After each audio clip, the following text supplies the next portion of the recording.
on current development of Islamic economy.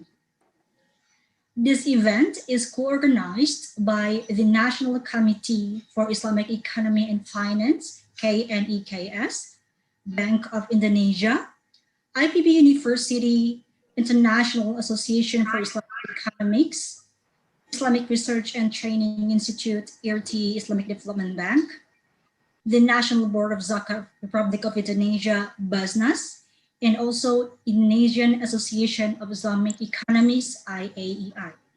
With me, Chitra, we will lead this event, inshallah, until about 3:30 p.m. Jakarta time. This event is also available on YouTube, live stream on KNEKS channel. Ladies and gentlemen, it is 1 p.m. in Jakarta, 2 p.m. in Kuala Lumpur, 6 a.m. in the UK, and also 9 a.m. in Saudi Arabia. So good morning for those in the UK and also Saudi Arabia. It is such a special event because we have international speakers from Indonesia, Malaysia, Saudi Arabia, and also the United Kingdom, who are, of course, the experts in Islamic economy and finance. Well, ladies and gentlemen, before we start our event today, let us listen to our Quranic recitation that will be delivered by Brother Faris Afif. For Brother Faris Afif, time is yours. Bismillahirrahmanirrahim. Assalamualaikum warahmatullahi wabarakatuh. Waalaikumsalam warahmatullahi wabarakatuh. A'udzu billahi minasy syaithanir rajim.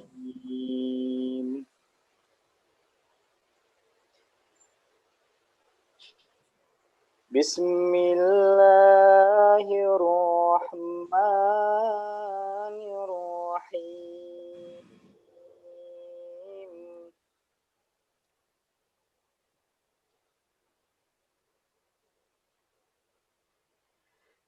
Ya ayyuhalladzina amanu idza qila lakum tafassahu fil majalisi fafsahu yafsahillahu lakum.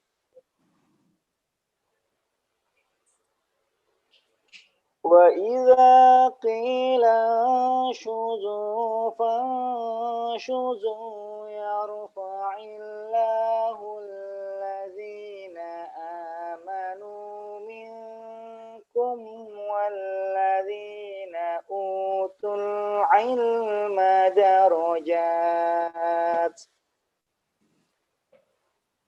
Wallahu bima ta'maluna khabir.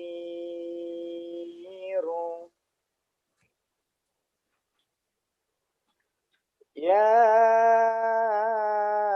ayyuhalladzina amanu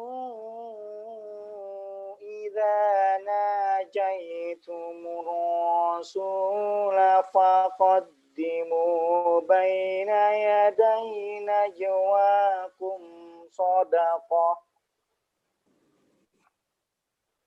Dzalika khairun lakum wa athharu. Wa in lam tajidu fa innallaha ghafurur rahim.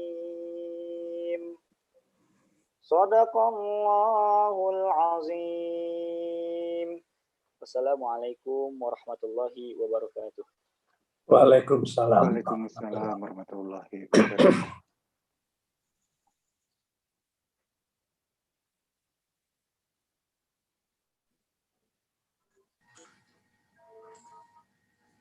Thank you very much for Brother Faris for the beautiful recitation. Ladies and gentlemen, honorable audience, before we proceed to the next agenda, we will now moving forward to our first agenda. We are here having Mr. Fincher Harjo to deliver the opening remarks. For Mr. Fincher Harjo, as the Executive Director of KNEKS. Please welcome. Thank you, Citra. Bismillahirrahmanirrahim. Assalamualaikum warahmatullahi wabarakatuh. His Excellencies, Mr. Anwar Bashori, the Executive Director of Bank Indonesia, Dr. Iman Gunadi, the Director of Bank Indonesia, Dr. Omar Hafiz, the President of the International Association for Islamic Economics, IAIE, Professor Arif Satria, the Rector of IPB University, Dr. Irfan Shaukibek, Head of Division at Department of Islamic Economics at the IPB University, Mr. Muhammad Makhdum, the Vice Chairman of the National Board of Zakat, Republic of Indonesia, or Basnas, Mr. Ahmad Sudrajat, the Commissioner of Basnas, Bapak Astera Primanto Bakti, the Secretary General of the Indonesian Association of Islamic Economists, IAEI, Bapak Wempi Saputra, the Deputy Secretary General of the IAEI, Professor Dr. Asmi Omar, the President and CEO of INSIF, Professor Dr. Mehmet Asutai, Professor from Durham University, and Dr. Salman Syed Ali, economist at the IRTI Islamic Development Bank. And of course, Dr. Sultan Emir Hidayat, the Director of the Islamic Economy Supporting Ecosystem at the KNEKS. And distinguished participants, ladies and gentlemen, all praises to God Almighty, Allah Subhanahu wa Ta'ala, the one that always showers His mercy and blessing, so we can gather in this special occasion virtually. Peace be upon the Prophet Muhammad Sallallahu Alaihi Wasallam, the greatest role of model of all time for humankind. Alhamdulillah, today's international webinar, the title is the importance of research in supporting the current development of Islamic economy, can be held as the part of the road to the 13th International Conference on Islamic Economic and Finance, or ICIEF, along with the 7th International Islamic Monetary Economics and Finance Conference that will be held on, inshallah, October 2021. Ladies and gentlemen, in recent years, Islamic economy already occupies its own extraordinary niche in the global economic system. The Indonesian government responded to this growing opportunity by forming this national committee since 2016. Meanwhile, in 2019, Indonesian Islamic Economic Master Plan, or MEXI, was launched by the President of the Republic of Indonesia with the direction that Indonesia must become one of the global hub of the Islamic economy. During the last decade, news on Islamic finance has been dominated by the expansion and growth of the industry and the creation of the Islamic banking institutions all around the globe. The industry has turned 59 years old in 2021. Modern Islamic economy founded its ground as a discipline around 1970s. The first is international conference in Islamic economics, which was the first ICIEF, organized in 1976 in Saudi Arabia by King Abdul Aziz University. It was considered the benchmark that symbolizes the starting point of the Islamic economics as the modern paradigm or economic system. This year, KNEKS and its partners will hold the 13th ICIEF along with the 7th IIMEFC to continue the spirit of the Islamic economics development. It is important to distinguish the process in which Islamic economics as the theoretical paradigm has developed from the expansion of the industry to the implementation of the principles of the Islamic finance into practical cases. In a context where the interest of exploring Islamic economics and finance implication is growing, consolidating and reorienting certain lines of research are essentials to broaden up the horizons of the Islamic economics and finance. Ladies and gentlemen, research is a scientific activity which is theologically ordered or instructed in the Al-Quran. Muslims are instructed to carry out research in various fields so that it will give birth to various scientific disciplines. Finding and development knowledge, or what is called research, is an important part of implementing Islamic teachings. Thus, Muslims in every age will always be pioneers in their activities to discover the new knowledge and develop it. Alhamdulillah, in this blessed month of Rajab, National Committee for Islamic Economy and Finance, the Republic of Indonesia, KNEKS, collaborated with Bank Indonesia, IPB University, International Association for Islamic Economics, the National Board of Zakat, Republic of Indonesia, the Indonesian Association of Islamic Economists, and the Islamic Research and Training Institute of IDB have an opportunity to hold this international webinar, as well as the MOU signing and launching call for papers for the two conferences that I have mentioned before. We'd like to thank all the prominent speakers and all parties who have us in organizing this webinar. We believe by sharing experience from world-renowned scholars and expertise in Islamic economics and finance are very much invaluable, particularly in addressing the research issues within the Islamic economics and finance framework. Ladies and gentlemen, therefore, I would like to encourage and welcome all speakers to share their views and knowledge, particularly related to research in Islamic economics and finance areas. We hope that this webinar can spark interest in academics or researchers to conduct breakthrough research in the field of Islamic economics and finance. We also believe that research enhancements in the Islamic economics and finance areas can bring a positive impact to the development of Islamic economy industry. Finally, I do hope all of you will have productive dialogue and fruitful discussion during this webinar. Thank you for your kind attention. Wabillahi taufiq wal hidayah. Assalamualaikum warahmatullahi wabarakatuh. Waalaikumsalam warahmatullahi wabarakatuh. Thank you, Mr. Feng Shu, for your delightful opening remarks. Ladies and gentlemen, now we will hear a keynote speech from Professor Azmi Omar as the President and CEO of International Center for Education in Islamic Finance, or INSIF. Honorable audience, please welcome Professor Azmi Omar. Thank you very much, Sister Chitra. Ms. Pak Venture Rajo, the Executive Director, KNEKS, senior officials from participating agencies, fellow speakers, brothers and sisters, Assalamualaikum warahmatullahi ta'ala wabarakatuh.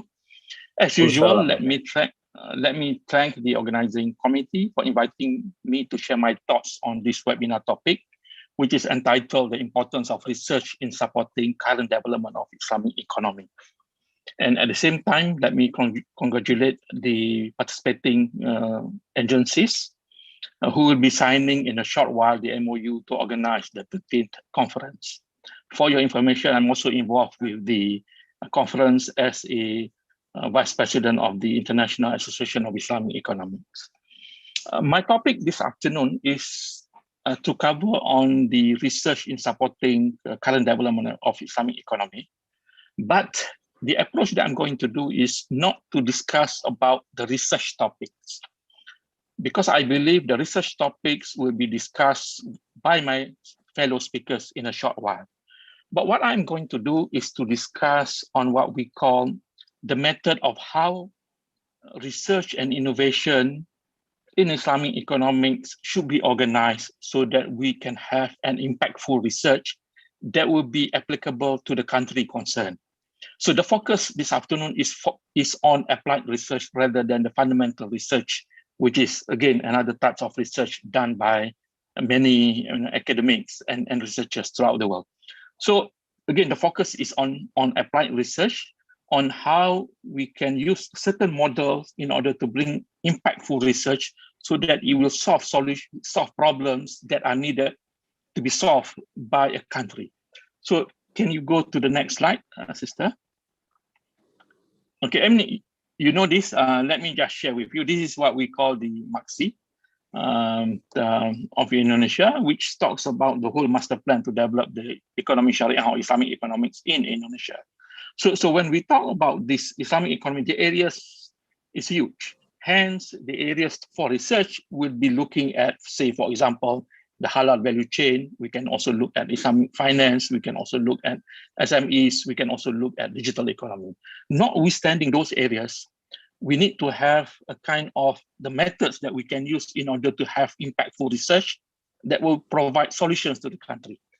Next slide, please. Next slide, yes. So if you look at this slide that I have, you see that let me just have a quick glance. Traditionally, if you look at researchers at universities particularly, they're concerned about publication, they're concerned about citation, and to a certain extent, patent and commercialization. However, the industry or business sector focuses more on profit. They do not want to collaborate with other parties. They tend to be very secretive. They tend to be risk averse, and they tend to be very exclusive in their work. However, if we do not bring the researchers, business and industry together, we may not be able to provide solutions to the problem faced by industry, by government, or by the country. So to have an impactful research and innovation in Islamic economics, we need to bridge those two parties together. And this is what we meant by the collaboration platform. A collaboration platform is where we can have a shared vision. We can also lower the risks and barriers of research. We can then create a talent pool. We do not have enough talent in the context of not only practitioners, but also researchers. We'll be able to intensify, deepen the knowledge of certain areas of Islamic economics. We can introduce innovation, entrepreneurship. At the same time, we can create value in a particular area in a country. So these are the challenges that we face. We have researchers, we have industry, and how do we bring them together? And the proposed solution is, again, what I call quadruple helix. Next slide. Okay. In this quadruple helix model that I am proposing is that, and in fact, this is a model that we at INSEAD is currently implementing. We have four parties in this quadruple helix. We have researchers, which are basically R&D, universities, incubators, spin-off. We have government, which focuses more on financing, policy formulation, providing support for innovation, providing advisory services. We have civil society, like the Consumer Association, Trade Association, NGOs, and we have industry or business enterprise, which focuses on product and services development and entrepreneurial venturing. So the approach that we are proposing is that in order to identify research problem, we must have a collaborative approach between all the four parties together. We need to have a collaborative approach between researchers, with industry, with government, with civil society. So we then identify the research areas that requires innovative solutions.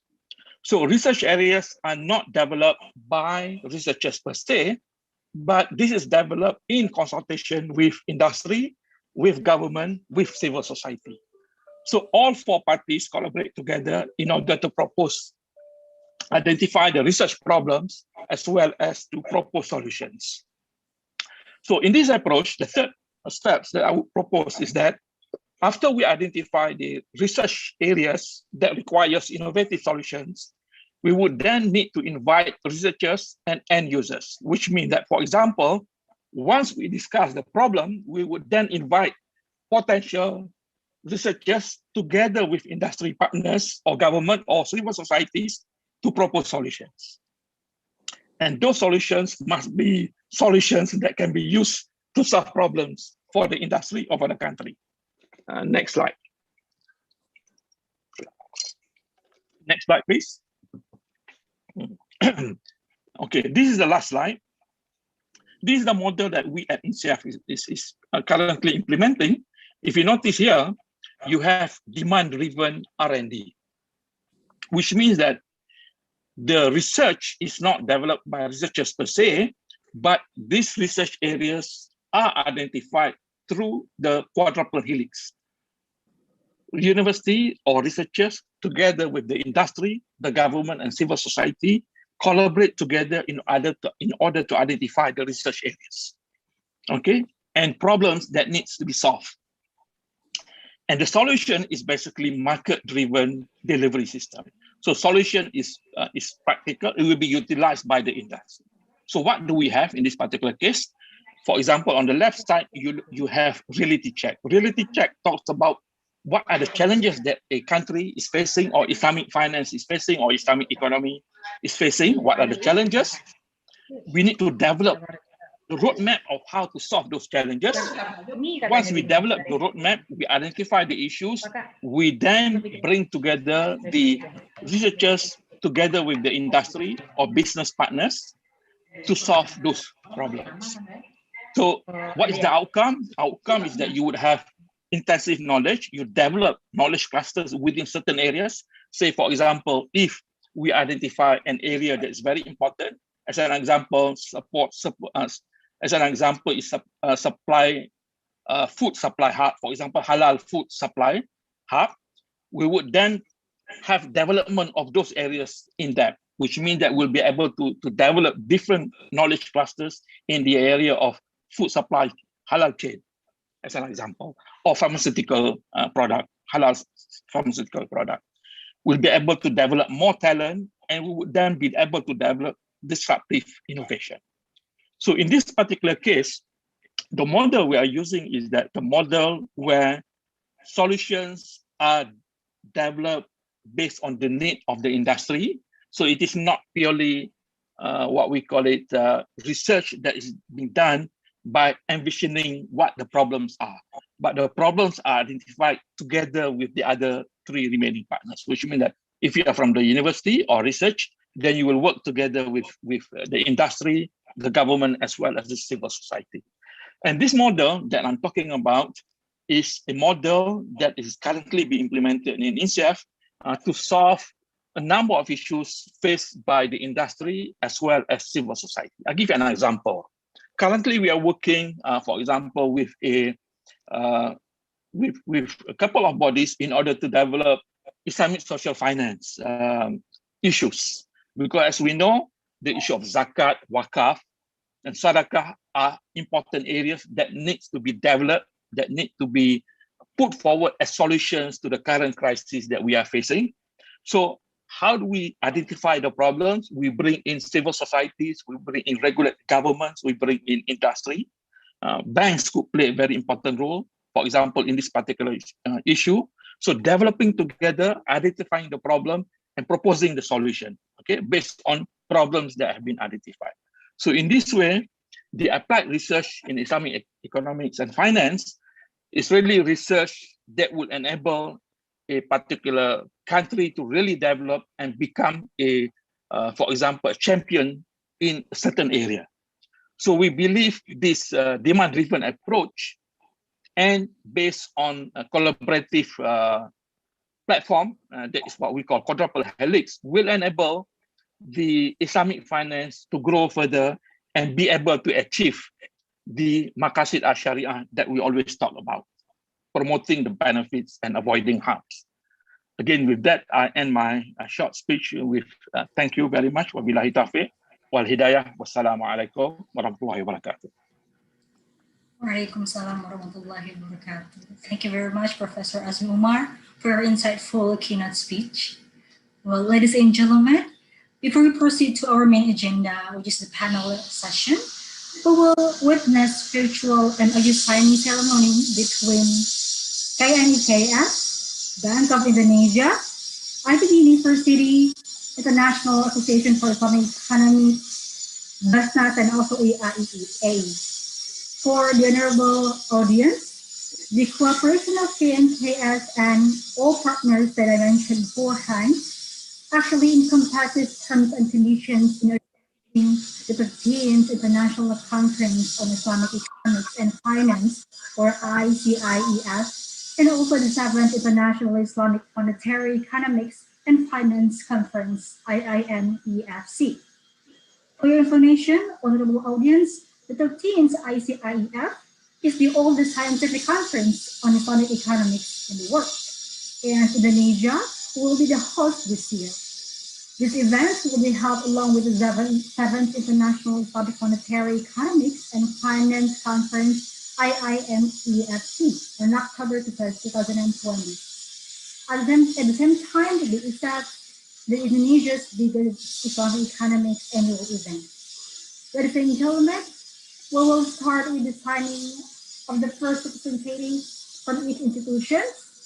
For Mr. Fenshira Harjo from KNEKS, Mr. Anwar Basori from DAX Bank of Indonesia, Dr. Omar Hafi from IAIE, Professor Arif Satria from IPB University, Mr. Muhammad Mahdum from BASNAS, and as well as Mr. Astera Primanto Bakti from IAEI.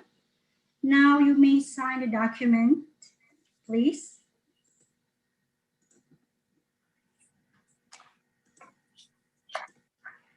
Well, Excellencies, please show the document to the camera so all audience can also see it.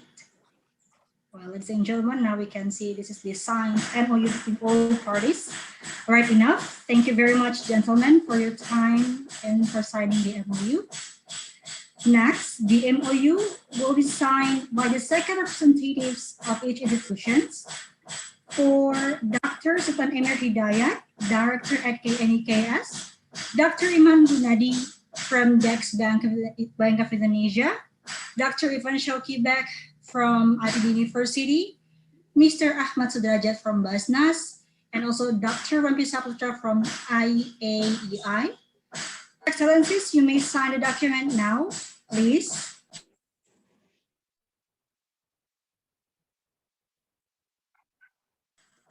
And please show the document to the camera so all the audience also can see the signed MOU.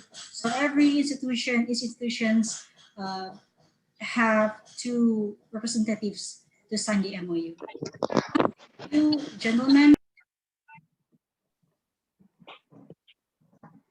Well, honorable audience, Alhamdulillah, the MOU signing ceremony is already complete. Now, we also have the launching or call for papers of the 13th ICIEF and 7th IIMEFC. This launching will be led by Professor Nur Azam Aksani from IPB University, as well as the Chairman of Academic Committee. For Professor Nur Azam, I hand over the mic to you. Thank you.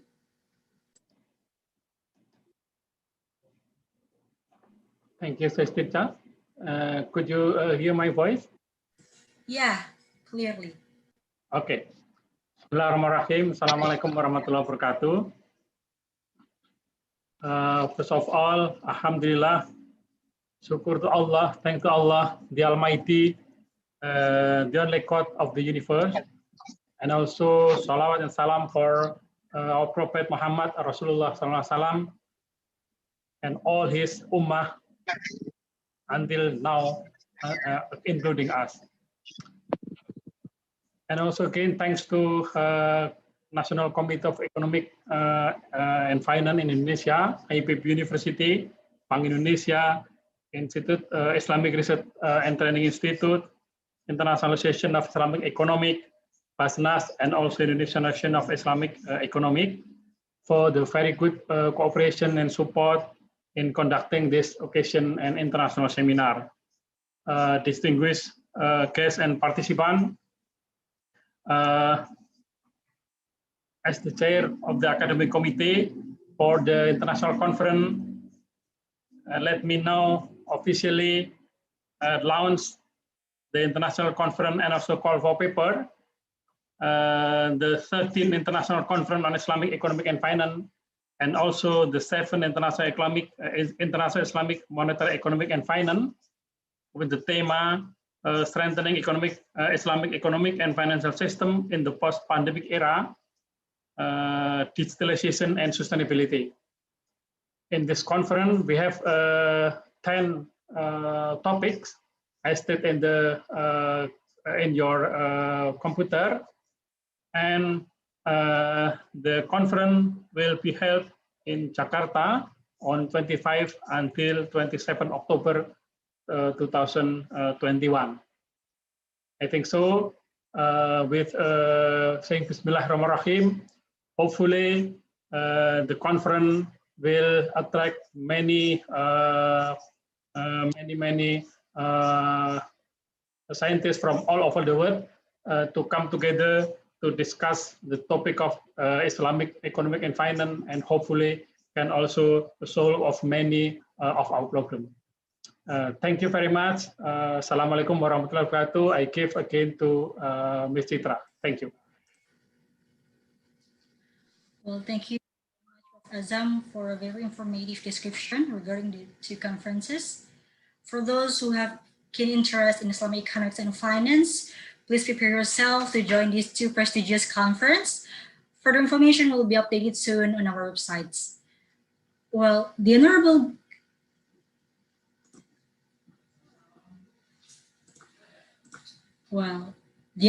guests, representatives from all institutions, from Azam, and all respected speakers, please stay for a while because we would like to have a photo session now. For all participants, you can also join if to open your camera.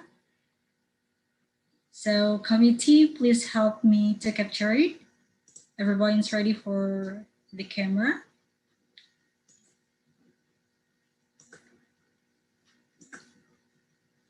Okay. Let me count it. 1, 2, 3. All right.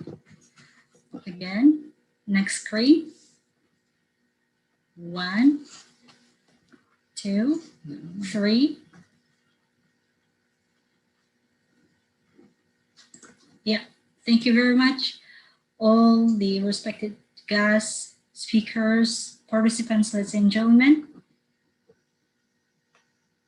Now we can proceed, ladies and gentlemen, to the main agenda, the agenda that we have been waiting for, the panel session. I hope you all are still alive and of course on fire to hear the lectures from our experts. In this session, we will discuss about our theme, the importance of research in supporting current development of Islamic economy. Today, we have 3 prominent speakers. First is Professor Dr. Mehmet Al-Sutai from Durham University, UK. Second, Dr. Umar Hafiz from IAIE. And also the third, Dr. Salman Sheikh Ali, economist at RT Islamic Development Bank. Ladies and gentlemen, we proceed to our first speaker, Professor Mehmet Al-Sutai. Professor, you have about 20 minutes for your presentation. For Professor Mehmet Al-Sutai, time is yours. Okay, Assalamu alaikum wa rahmatullahi wa barakatuh. Bismillahirrahmanirrahim. It is good to be here, although online. I would love to be in Jakarta now, joining you. But under the COVID conditions, we have got used to this Zoom-based webinars and the programs. Perhaps this is the new ways that we will complete. I'm really happy to be here because International Association for Islamic Economics is a very dear organization for me. But at the same time, it is good to see that conference has reached again to Indonesia. This is the second, I believe. But beyond that, the importance of the association and the work it does, but importantly, the tradition and legacy of this particular conference is very much important for us to give us a direction and understanding of how to develop knowledge base in Islamic economics, but importantly also for the development of Islamic finance industry. And therefore, with those opening remarks, I greet you all and pray, inshallah, that this conference can be an important landmark. It was the initial to help us to develop the knowledge base in the field and as well as in practice.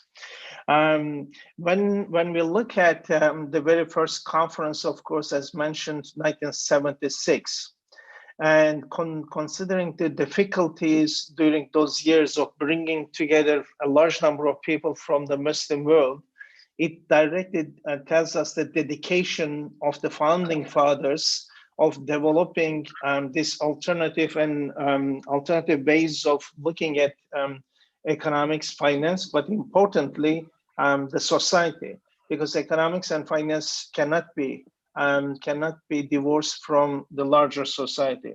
And therefore, the efforts of that generation, the founding fathers, I really salute, and I'm really grateful, and I'm very happy that we have managed to meet some of those initial generation.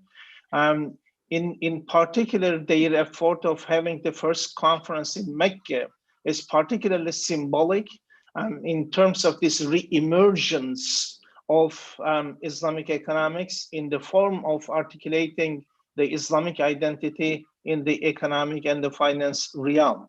And therefore, Mecca, starting point of the revelation, and hence in modern times, Islamic economics very much formally starting with this particular conference in 1976, the follow that light that lead 15 centuries ago. And it is a duty on us as academics as well as professionals, on top of that policymakers, therefore to build on this legacy, to say something new, to build new opportunity spaces, and importantly, develop the knowledge. And this is very much, I guess, when we look at the definition of Islamic economics and finance, I always refer to the Indonesian definition, the Rahmatul Alamin. It is very much unique and particular to Indonesia that I hear mainly in Indonesia. I think that Rahmatul Alamin and serving to that Rahmatul Alamin remains to be fulfilled because the current practices does not allow us to go beyond certain boundaries to serve to that Rahmatul Alamin. And therefore, this emancipation and empowerment process, the objective of Islamic economics, that has been expressed also through this Rahmatul Alamin, is an important objective function for us to consider how we can develop knowledge so that we can fulfill such an objective. What is that objective? Is the individual falah and the creating that ihsan in society. In other words, rather than submitting to the market conditions, how we can develop knowledge base, and through that knowledge, how we can create new institutional forms, new products, new operational forms, and hence develop that authenticity that we are searching for, in particular with that light that led in 1976 on the basis of the knowledge revealed 15th century ago. And therefore, such as, inshallah, this conference, like the others, will help us to contribute to that process and to reach to that objective. Of course, research is essential for development, whatever the form of research, whether soft or hard research.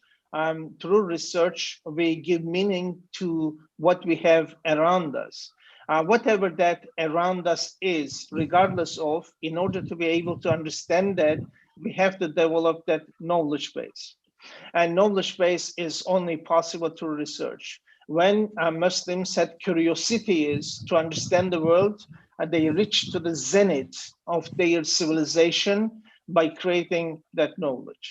And in order to develop, therefore, intellectual capacity, reflective and critical thinking, and independent conduct of research is essential for us at this juncture to develop Islamic banking and finance, but importantly, develop the new imaginations how an Islamic economy can be possible. And therefore, through this critical thinking, that we can unpack the ideas and look into what other possibilities that we can generate, and we can construct knowledge for better future rather than mimic whatever around us and hence stay in that stagnant position. When we look at, of course, currently we are in the knowledge economy era. Our age is very much determined who generates knowledge and who controls knowledge. While still people have been spending huge amounts of money for war industries, but the reality remains that those economies will remain powerful who can generate knowledge. And therefore, competitiveness and efficiency very much related to the generation and the management of knowledge. When we look at, unfortunately, in the Muslim world, whether this is in individual level, whether institutional level, whether larger economy level, unfortunately, knowledge development is still a huge dilemma in front of us. And that, of course, as I referred at the institutional level as well. Those institutions include Islamic banking and finance, because until now, Islamic banking and finance has been lucky enough to use the pragmatist approach to continue with its development rather than allocating necessary funds and collaborating in a larger sense to develop knowledge and develop new practices beyond reverse engineering. And this is very much related with the individual level research and the development of curiosities. Unfortunately, in the individual level as well, what we see, the curiosities have not been developed to be able to respond to the innovative nature and the knowledge development nature of the society that is expected of us through the first verse in the Quran, Iqra. And therefore, developing the knowledge base is an essential task remaining in the Muslim world. And therefore, it is important when I go to the any country, including Muslim world, going through the main streets, looking at the bookshops, what bookshops are available. But unfortunately, when we go to the capital cities of most of the Muslim countries, we see that why curiosity has not been there, because unfortunately the reading culture, the critical development of knowledge is not there, because we are very much obsessed with the taqlid or mimicry that we have around us. And therefore, when we look at the knowledge economy performance in the Muslim world, this is the index, Knowledge Economy Index 2020. What we see is very much the most successful country you have is United Arab Emirates in the Muslim world, and then Malaysia is doing well, Qatar, and etc. When we look at in the first initial part, unfortunately, as you can see, the two largest economies in the Muslim world, Indonesia and Turkey. Unfortunately, as you can see, Turkey 45.2 and Indonesia 43.3. But what is remarkable perhaps in this, when you compare with the non-Muslim countries, it becomes more obvious, such as the countries with the very high level of per capita income or the large wealth, such as Qatar, Saudi Arabia, United Arab Emirates, and others. when we compare with much lower GDP per capita countries on the right-hand side, such as the Scandinavian countries and the North European countries, what we see on the one hand, we have very large per capita income countries in the Muslim world, yet their knowledge development ranking is comparatively lower than those countries in North Europe, which has lower per capita income. And that identifies the dilemma as well as the asymmetry that we have. So it is not a matter of having a large wealth. It is essential and important, but as we can see with those non-Muslim countries in the North Europe, wealth or the capital is not necessarily the only condition for knowledge development. And therefore, there has to be something there. And that something very much relates to curiosities, how we can develop curiosities, how we can develop critical knowledge, and through which we express that we are not only satisfied with what is available, but we want to go beyond, creating new imaginaries. And this is very much related with creating new imaginaries. And this is a particular problem for us in Islamic economics, Islamic banking, and Islamic finance, because we have become very stagnant with what we have around us, and whatever that we have around us, unfortunately, we have borrowed again rather than creating.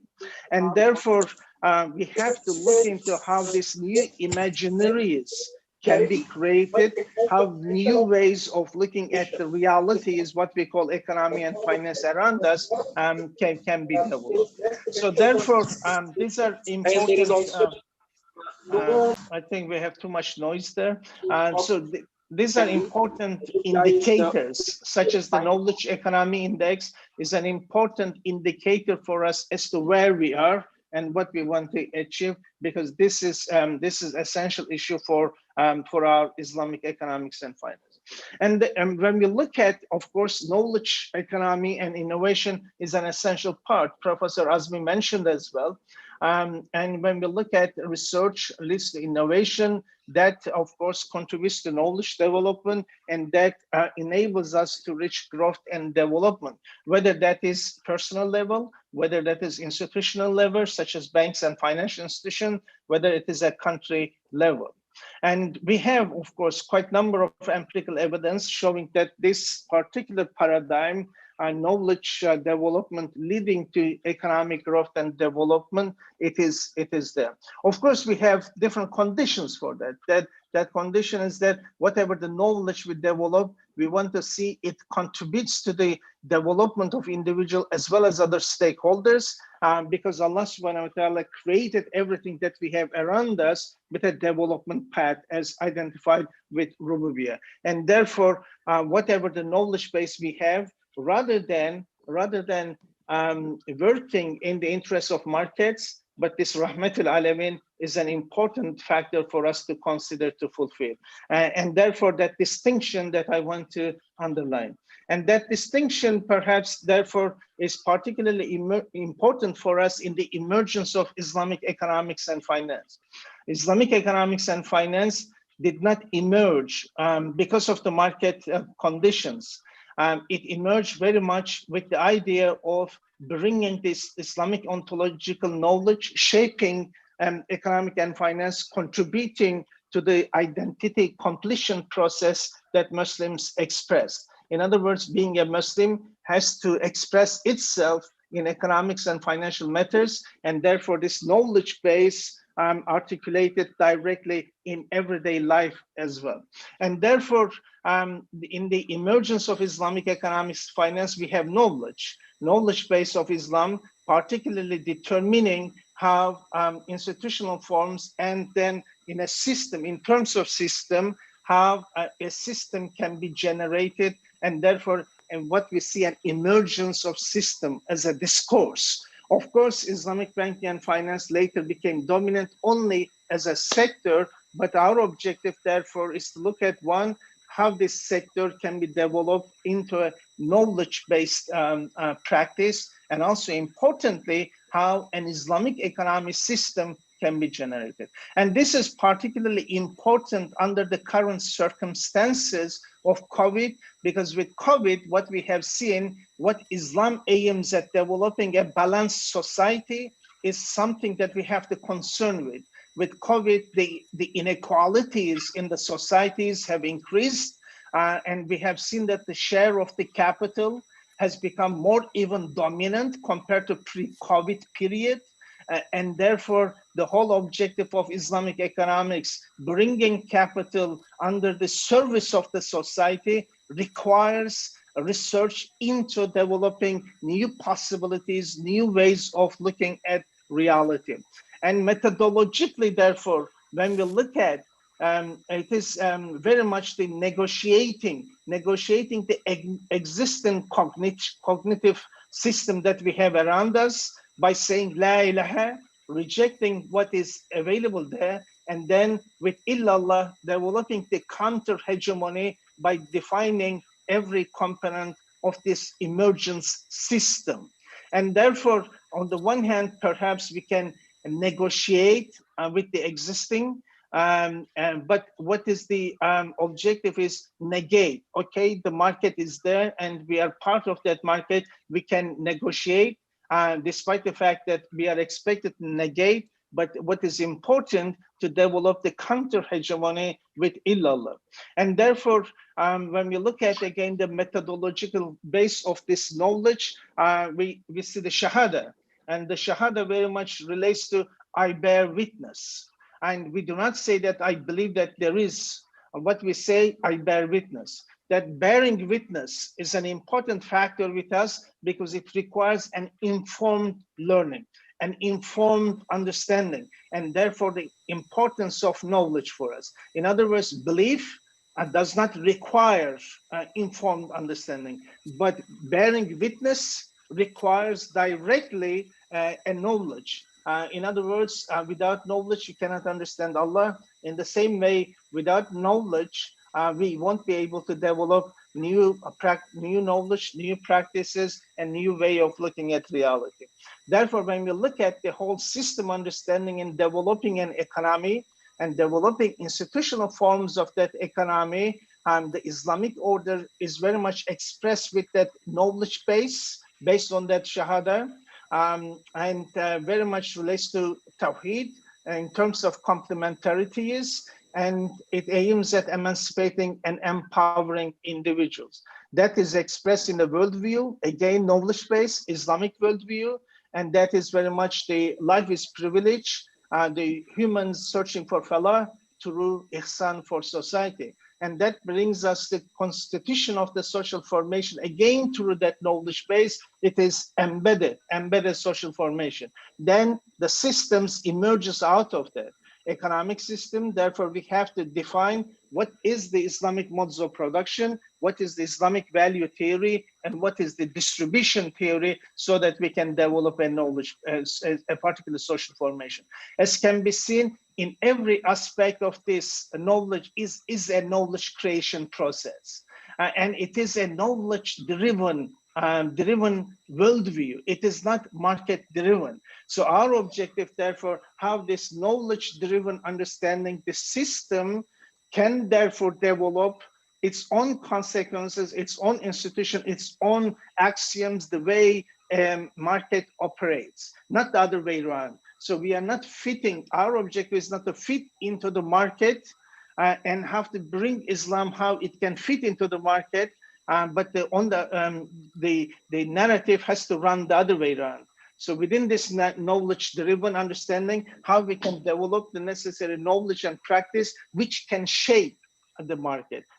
We cannot accept the fact that what we are doing in the short run currently, that we allow market-driven practices to shape us. No, it has to run the other way around. As we can see, there are plenty of debates going on, including organized tawarruk and etc. Market is pushing us, therefore we accept it. However, there is the position that organized tawarruk is haram, and therefore we are being shaped by market rather than knowledge is shaping the market. And therefore, when we look at the ontological knowledge base, has to provide the necessary framework for us to develop a particular way of looking at.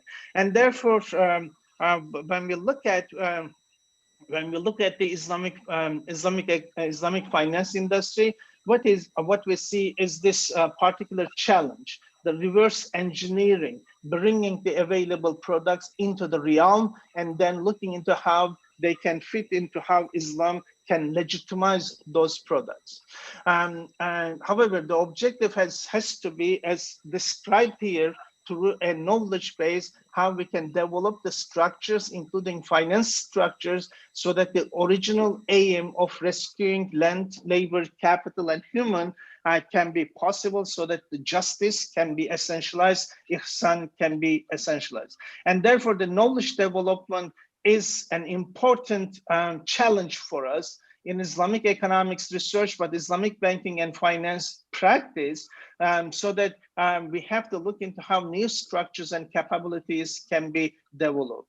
The initial research, when we look at in Islamic economics and finance, whatever we have currently around us, remains very much pragmatic, heavily empirical, and prescriptive, and therefore lacks the critical thinking on the existing, but importantly developing new structures. Therefore, we have to look into how we can move away from this initial phase, which was a learning phase for us, to learn from the neoliberal market. But as we can see, we are not responding to that. Even Bank Negara calling for value-based intermediation officially suggests that there is something wrong with the existing structures. And therefore, looking into how we can develop theoretical construct and conduct our research beyond the market, but directly referring to the value system. And that value system is expressed in different ways, as we can see with the sustainable development goals and etc.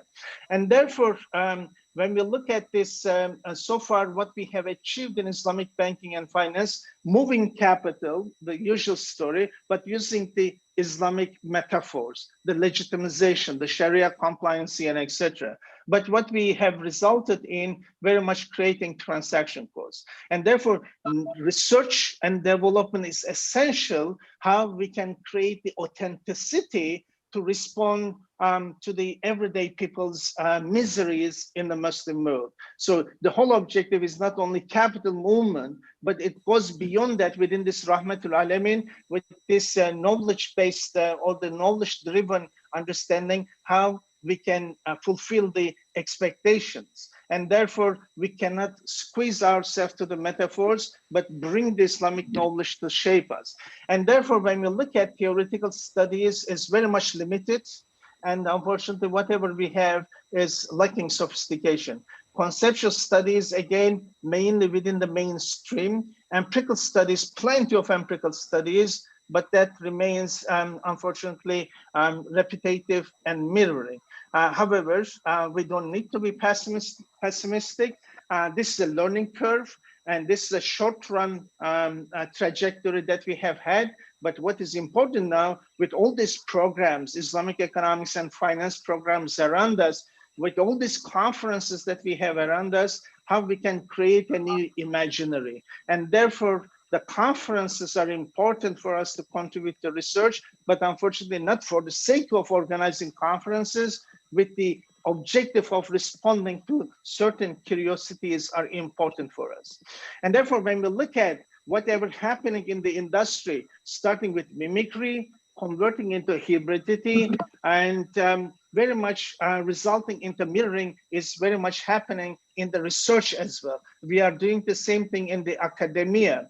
And these are important concerns, because hybridity that we are creating, whether in terms of Islamic banking, whether in terms of research in Islamic economics, banking, and finance, it is creating an hybridity. But the problem with hybridity, it gives us the comfort zone, and therefore it prevents the search for authenticity.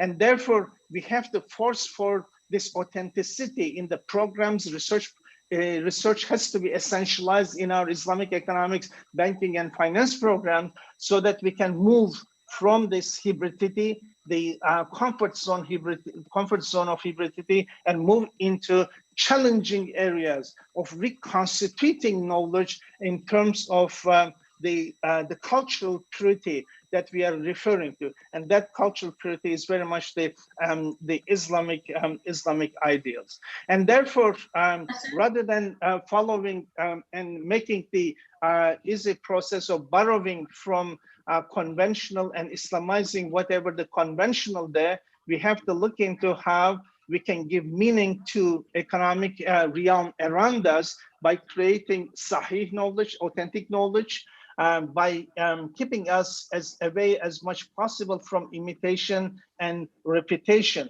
so that we can contribute to the emergence of knowledge. And that is very much important. Yes, I'm finishing. And therefore, Okay. that is very much important for us when we look at the current problems that we are facing. We have to go beyond this mimicry. We have to go beyond this mirroring that the Islamic banking and finance is going through. Because what happens with our research, we are bringing the development trajectory of Islamic banking and finance based on the market, based on the neoclassic, into our research, and therefore we are as well mirroring. And therefore we have to move into a more authentic areas, looking into how an unblurred and unfrozen imagination can be created through the conceptual and theoretical research. Just to give you an example and to finish with that, such as we are talking about banking and finance, which is of course based on the definition of what is utility.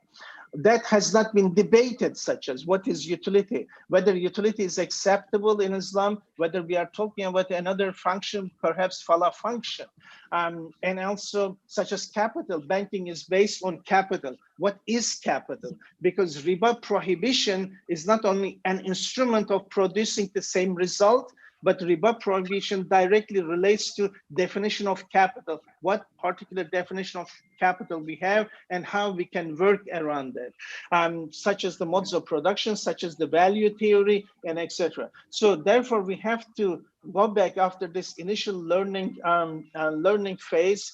We have to look into, and with the developed now certain capacities, we have to move into a constructive area, how a constructive knowledge can be possible, so that we can move away from this particular mimicry that we have around us. And therefore, it is very much important for us to develop research and development in Islamic finance as well, because Islamic economics is essential, that has to be researched, but also for the sustainability of the Islamic finance industry. There is an important research base that we have to develop in order to get these institutions functioning in line with this Rahmatul Alamin, with the objective that we want to see. Because in terms of product level, operational level, institutional level, there's a need to authentic emergences. And those only can be possible with research directly, critical research, aiming at developing capacities and capabilities, creating knowledge, so that the success can be possible. In other words, rather than having this frozen phase that we have to go into unblurred and unfrozen phase of saying something new. That should be the objective. And I hope and pray that our efforts, and in particular with this conference as well, can contribute to that process of knowledge creation, so that we can move into unblurred and unfrozen phase and contribute to the achievement of Rahmatul Alamin. Thank you very much, and I'm grateful for the opportunity.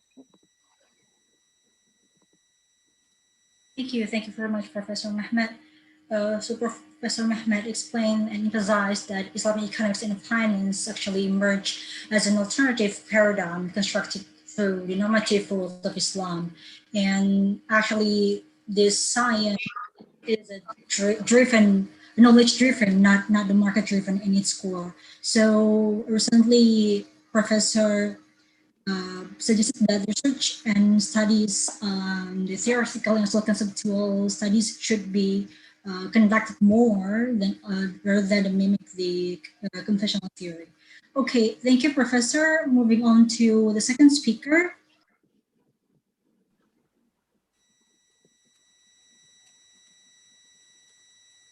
We already have Dr. Umar Hafiz here from International Association for Islamic Economists.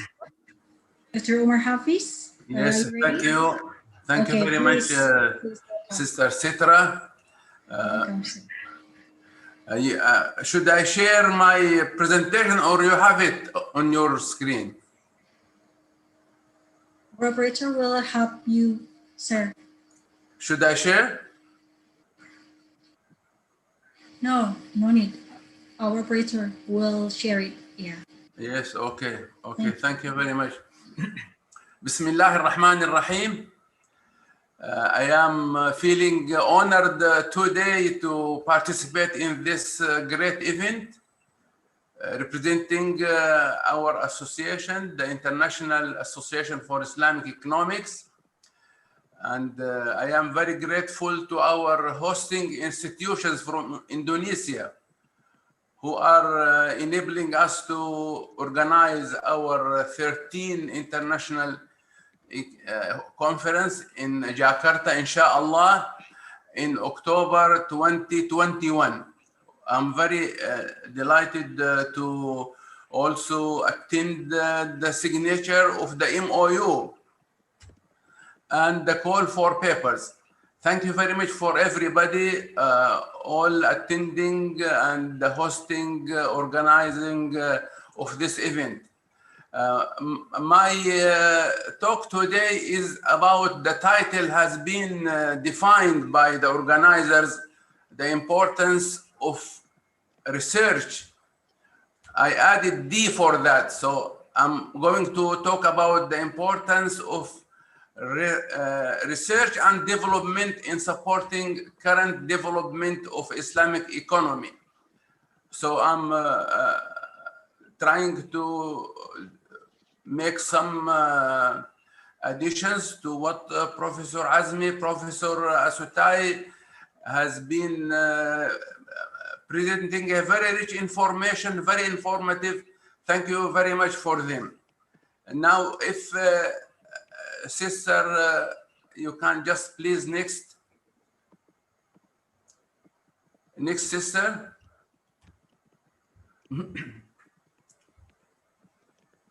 Please be with me so I will not say always next.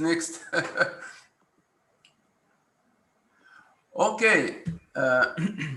Research and development are defined generally as scientific activities that are undertaken to innovate and introduce new products, ideas, and services. The word research is attached with development because it is the first stage in the development process. I would like to borrow this meaning to a wider stage.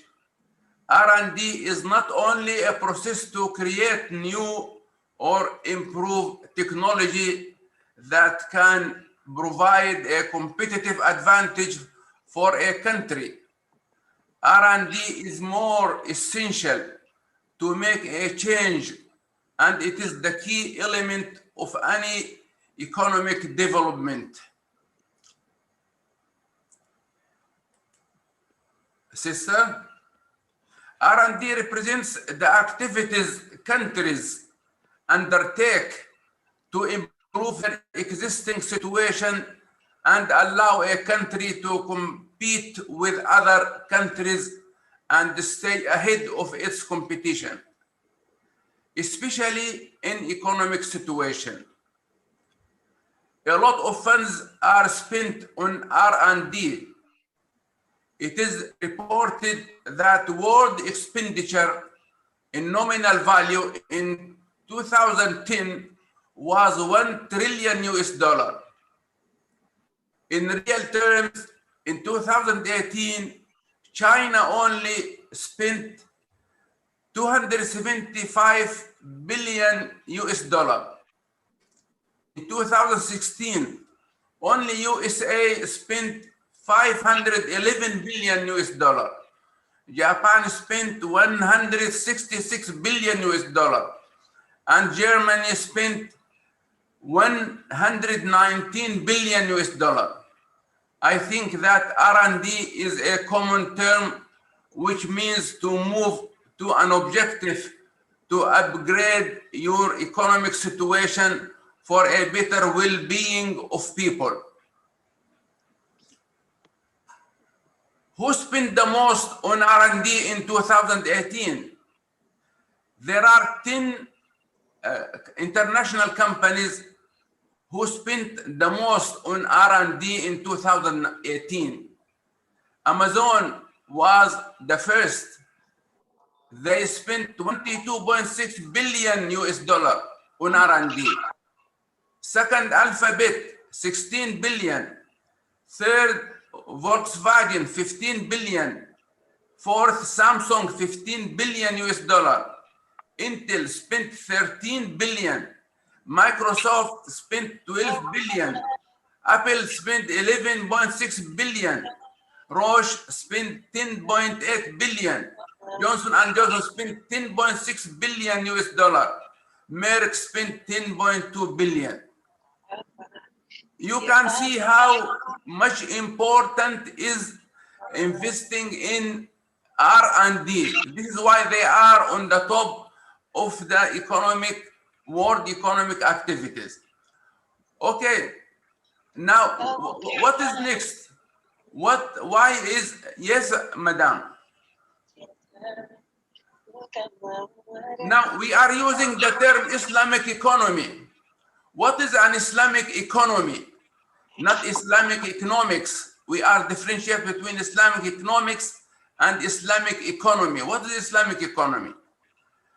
I believe, to my understanding, Islamic economy of a country that comply with Islamic law, Sharia, in managing its economic life. We Muslims believe that Islam came with the most just economic system because it is from Allah Almighty, the creator of the world. Thus, no other system can be better for the people and the globe. What is the ultimate economic goal in an Islamic country? Do OIC member countries need to spend more on research and development to be closer to the ultimate economic objectives of an Islamic economy? These are very important questions I'm raising now, and I will try to see how we can make a good answer for them. Yes, sister.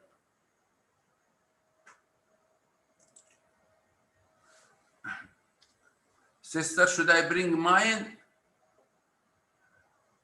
Okay.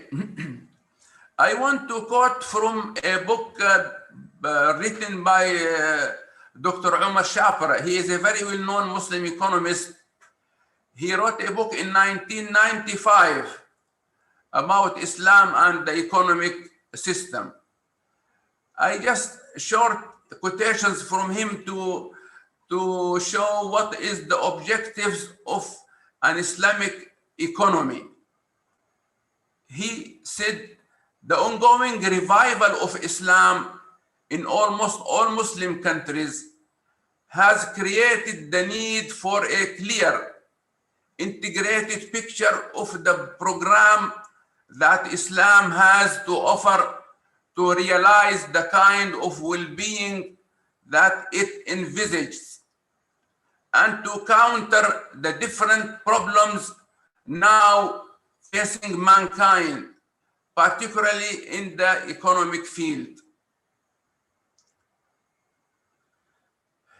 He said also of special interest is a strategy that would help reduce to manageable limits the macroeconomic and external imbalances that most countries are now experiencing around the world, and would yet enable them to attain full employment, remove poverty, fulfill needs, and minimize inequalities of income and wealth.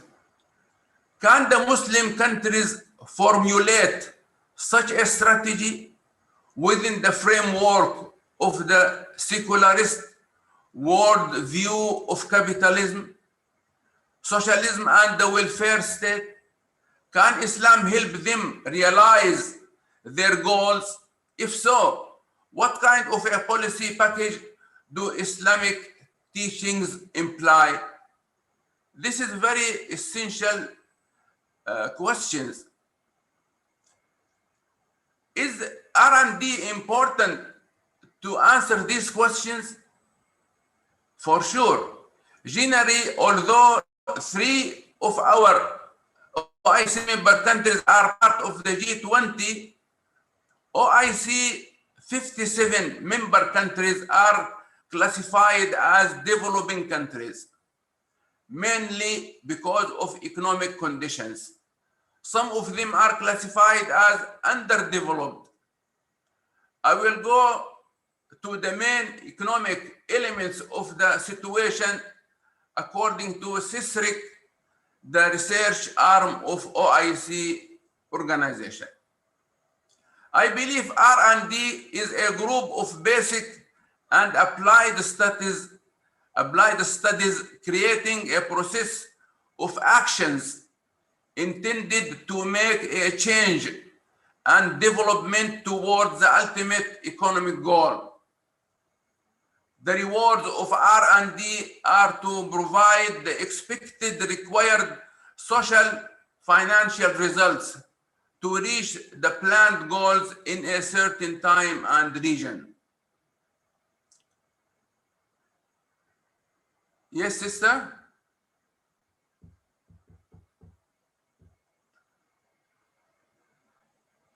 I'm continuing to show this is R&D. No, sister. Okay. The slides are misplaced maybe because this has been before. Okay. Now, what the R&D importance is very clear when we say that research and development is of great importance in making any change in development of the Islamic economy, especially in the case of trying to comply with Sharia. We all know that the level of compliance needs a lot of research, basic as well as applied. For example, increasing production is not a technical issue only, but it involves a lot of judicial, social, and educational issues needs to be studied to keep pace with the modern trends and analyze the needs, demands, and desires of all stakeholders. Another important example shows the importance of R&D is the state of application of zakah, awqaf, Islamic banking, takaful, teaching of Islamic economics, finance and investment products. Do we need research and development to make all this? If there is no R&D, this means that there is no progress. Yes, madam. I want to just show some indicators which has been published in the last Outlook report by CISRIC. The GDP growth, I want to show how research is important for us, very, very important, because we are witnessing a lot of deficiencies in our economic situation in our member countries. The GDP growth of OIC countries has slowed down to 2.4% in real terms in 2019, as compared to 3% in 2018. The economies of the OIC countries are expected to contract by more than 2% because of the pandemic. Lower income OIC countries have been growing at a lower rate than the OIC average during 2015 to 2017. implying a widening gap between rich and poor OIC countries. They attained, however, slightly higher growth rate than the OIC average in 2018-2019. This is very essential about the GDP remarks on our member countries. How do we improve? This needs research, needs development. Without that, we cannot improve at all. The average per capita income growth rate in OIC countries was recorded at 2.2% during 2010 to 2015, which fell to 1.3% during 2016-2019. Within the group of OIC, 13 countries have poverty rates over 30%. How we can improve the poverty status in our member countries? Do we to have research, to invest on research? For sure. Unemployment, OIC countries continues to record significantly higher average unemployment rates compared to the world. Do we need research to see how we can face this unemployment? For sure, without research we can do nothing. The unemployment rates for the youth labor force are higher than the rates for adults in all country groups. Youth unemployment in OIC member countries has steadily increased from its level of 12.9% in 2014 to 14.5% in 2019, and reached the highest level as compared to other country groups. The output per worker in OIC countries has increased at a compound growth rate of 2.3% during 2000 to 2009.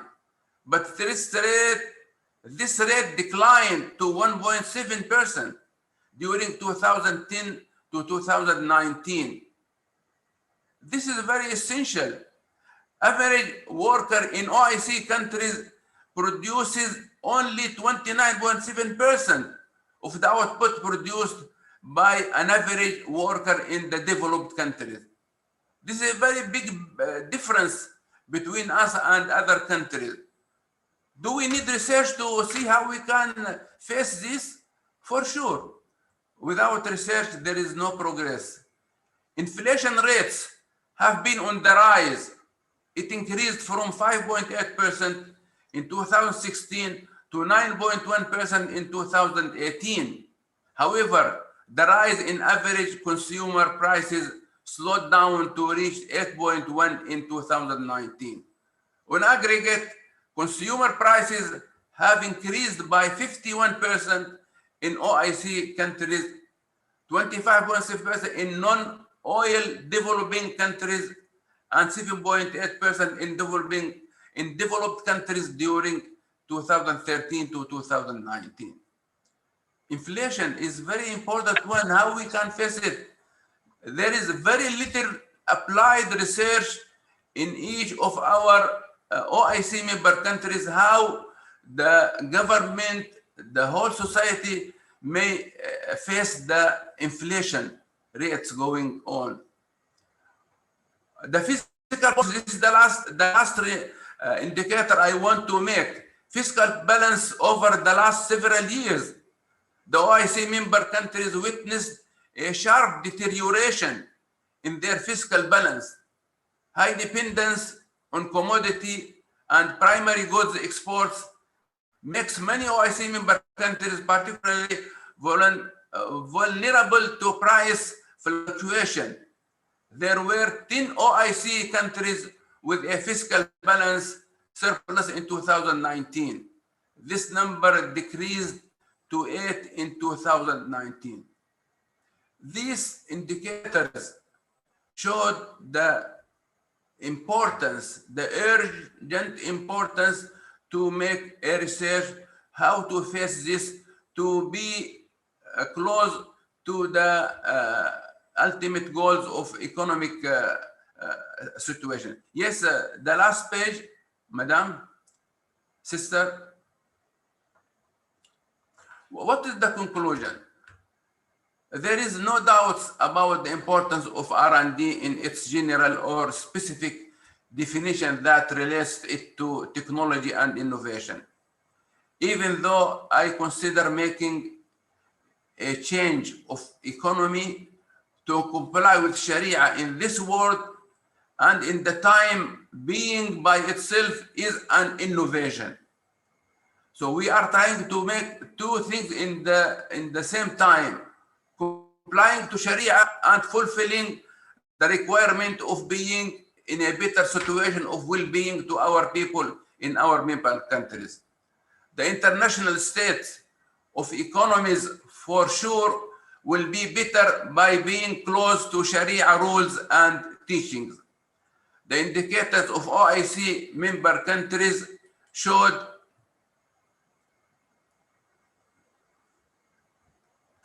the indicators of OIC economic situation nowadays, and especially facing the existing pandemic risk of COVID-19, shows the great need to invest in research to find the best way for Islamic economy model.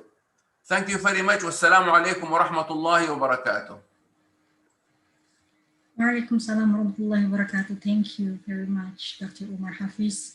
Dr. Umar elaborated the importance of research and development, particularly to technology and innovation. Moreover, Dr. Umar said that the existing risk caused by the COVID-19 pandemic also shows the great need to invest in research in order to find the best way for Islamic economic model. Well, thank you very much once more, Dr. Umar Hafiz. Ladies and gentlemen, last but not least, we have the third speaker, Dr. Salman Sheikh Ali from ISDB.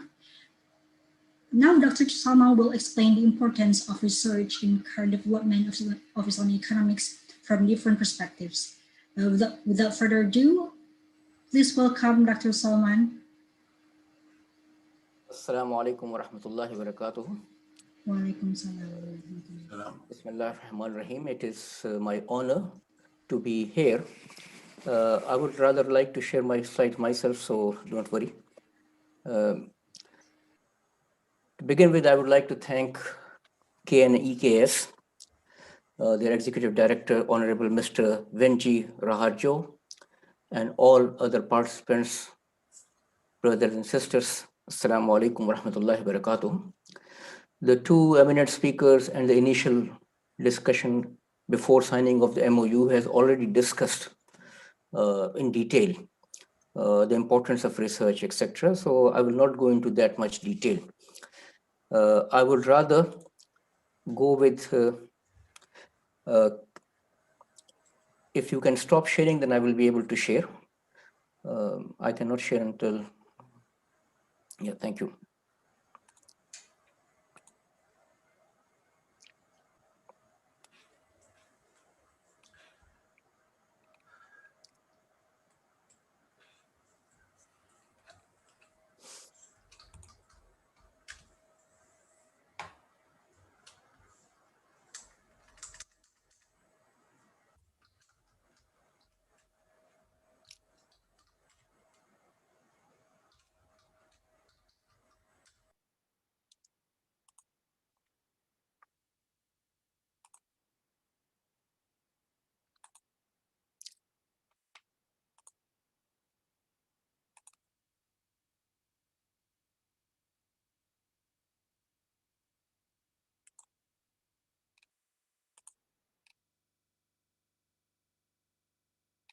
I cannot move up and down over here.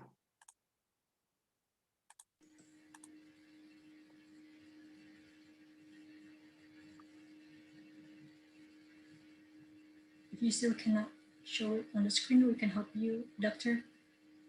Yes, I'm trying to move this screen down so that I can share my PowerPoint presentation, Okay. but it is not moving down. All right.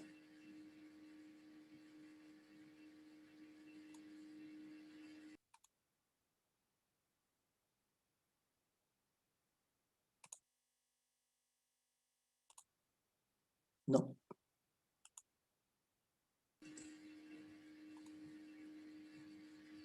So it Okay, is go ahead, share your screen.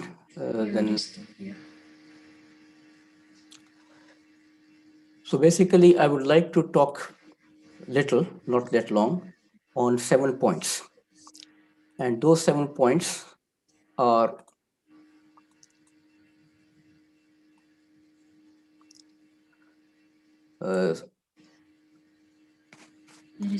Sister, can you share the screen for me? Slide number 1. Okay. Operator, please. You can stop sharing your screen, Doctor.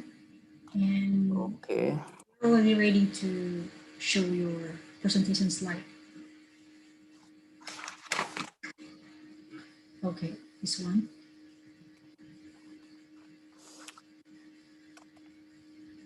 It's red on us. Yes, this is correct, right? So on the first slide.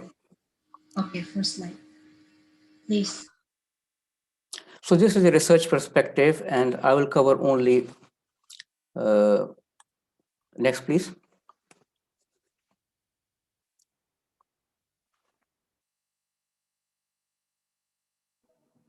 Enable editing.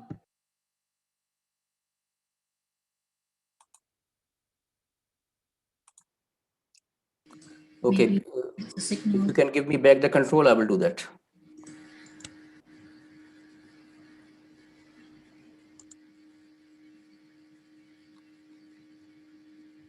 It is not moving up and down.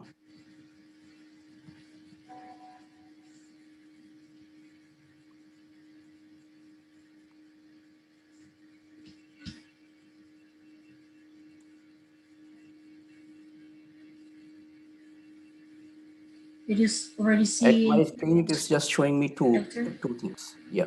Okay, it's done. It is done? Okay. Yeah. So the first dot. Okay, next slide. Yeah. So there will be quick 7 points that I find myself and my generation, not only me, but many other people who joined this Islamic finance and economics movement early on, we were able to witness the start of this movement, not the very start, but when it started to gain from 1980s.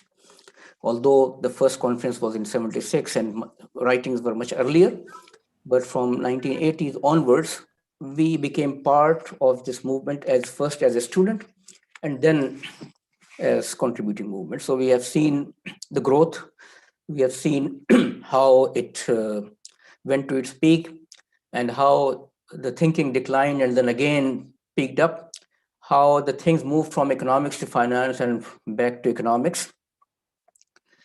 But the reality and importance of the research is not only in its theoretical part, in its work, but also in its failures. Next slide, please. There is a famous example of Edison's battery, and it came to my mind just because the BBC has covered it yesterday. Edison discovered a battery. He created a battery of nickel and iron battery. He tried to operate electric cars in 1900s with that. But that battery was having a problem, although it was innovative as compared to the lead batteries, that it was larger, it was more expensive, and it was a risk that it was creating oxygen and hydrogen. And hydrogen, you know that if hydrogen is created, it has explosion risk. So that battery, although he has signed contracts with Ford, signed contracts with other motor companies, but it never materialized because of its expensiveness. And later on, when the petrol became much cheaper, everything switched from electricity to carbon fuel. And then motor car industry evolved in another way. Now people are rediscovering that research. That thing that was, because now we are back to electric cars, and in that electric cars, that research became important, that it was not only creating electricity, but also producing hydrogen, which can be used to for something else, to reduce the, it can be utilized for more energy creation and hence more efficient batteries. So the point is that a research which was done and which could not find its application in that particular era can find its place later on. So that is the importance. Next slide, please.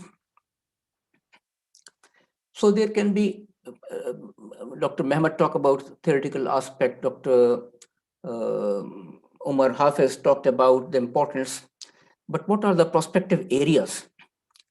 Many of the prospective areas has already been covered in our call for papers, but there are certain things that need to be focused upon, because we know that Islamic economics and finance has so far not been clearly defined in their purpose, methods, and distinction, although we know the purpose, etc., but how to apply it. So the approach so far has been of introducing Islamic elements within the conventional system and within the conventional institutions. And the resulting low level of development of some key Islamic economic concepts and weak articulation of the concepts has slowed the pace of research, and that is quite important. And as mentioned earlier by other speakers as well, that imagination, knowledge creation is quite important because it shapes the society. And there is also poetry from Goethe, which is translated by somebody in this form, that when knowledge declines, then the nation declines. And both things go together until a revolution occurs. So a revolution has to occur not in the nation, but in the knowledge creation, which ultimately affects the nation. So what are the topics and prospective areas? Next, please.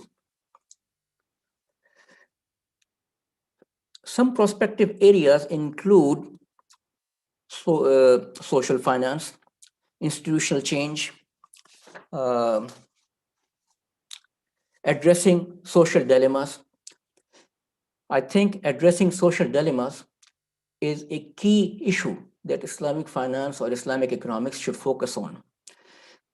Every day we face, as individual as well as society, economic decision making in which we have to take decision. Some are very clear cut. There is no need for us to contemplate. We demand things based on, we cut our demand based on price. We manage our consumption based on what we can afford, etc. But at the same time, there are certain dilemmas which we try to solve with our understanding. And in that, solving that dilemma, the knowledge, Islamic knowledge and research within that domain can help us. And I think that should be the focus of Islamic economics and finance, that how to address social and economic challenges using Islamic principles. Second is the work on social finance instead of commercial finance. Commercial finance is important, but it has been developed.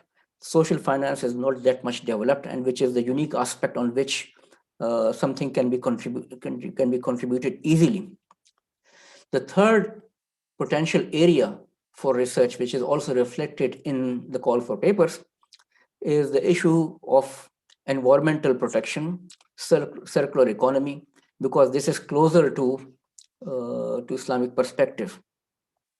The fourth area is the institutional change, because Islamic system calls for different institutions, and we know that every system creates its own culture, and the culture it creates helps perpetuate that system.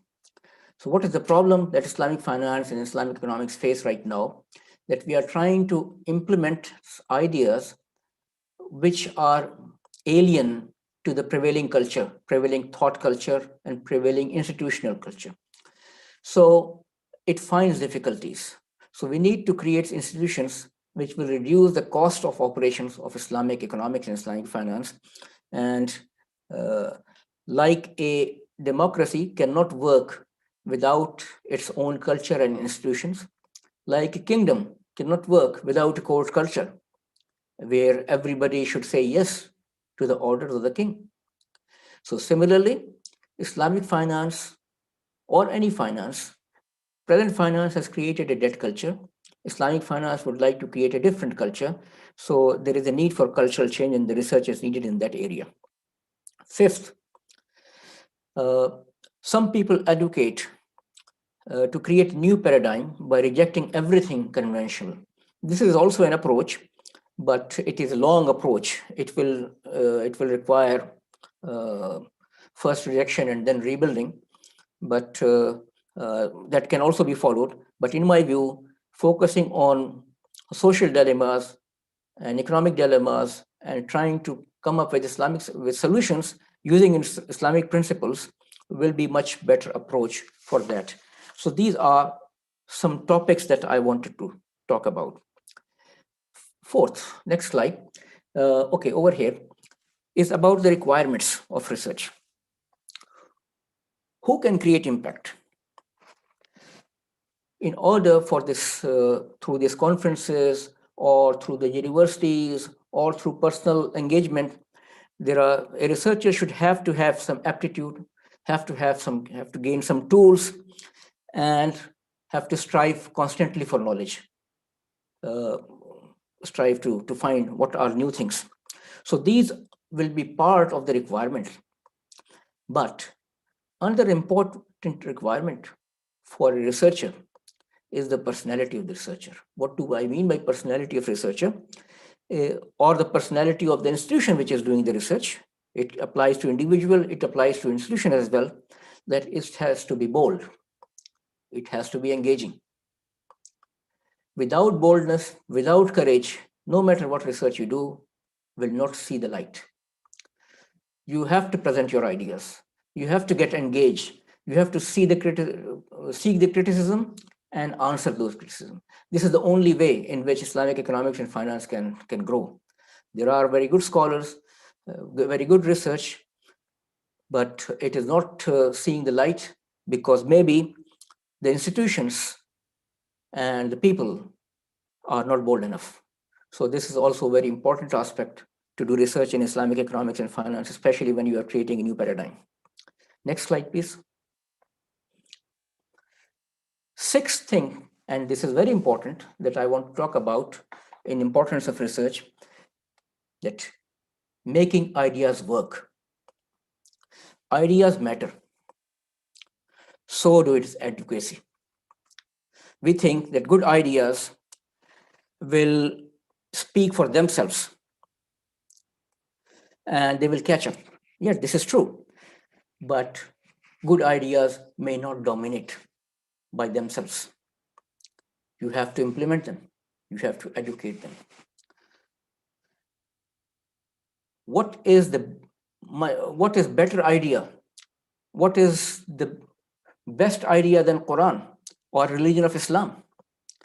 Was it not sufficient that Quran was revealed and that is sufficient? Because all ideas, all philosophy, all principles are there. No. Allah subhanahu wa ta'ala sent the Prophet also to try to implement, try to engage people and to confront and try to advocate. So good ideas also require good advocacy. Making ideas work is very important for the research. Otherwise, Islamic economics and finance will not prosper.